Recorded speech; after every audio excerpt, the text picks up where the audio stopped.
Hello, hello mga katigeng. Mag-peppers 10 minutes break na tayo. As usual, salad yan. Para healthy. Ito yung salad of the day. Kapalit ng salad of the day. Yung namumulang watermelon. Linagyan ko ng grated cheddar. Yung puti sa ibabaw. Pinatakan ko rin. Napapagod, wala namang ginagawa eh. Ito na yung ano, yung kulo. Tangerine. Lahat yan dyan.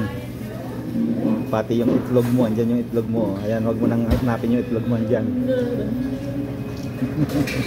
Tikis lang kinuha ko, isang beets, isang cucumber, at saka kung ano-ano nilalagay ko na dyan.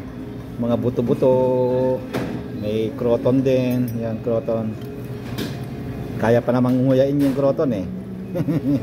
Kaya kain muna, kain na tayo ng croton kasi balang araw natin kayang nguyain yan. Kasi ito matigas ito na ano, crunchy na matigas ito eh. Pero masarap eh, malinamnam eh. Okay. At saka aking panulak ay namumula rin. Ay, ang taas ng caffeine level niya. Naka-full ah. 4 na dot ah. Okay mga katigang. Kainan na para hindi na nakakaya dun sa mga naghanda. Kung iisnabin natin.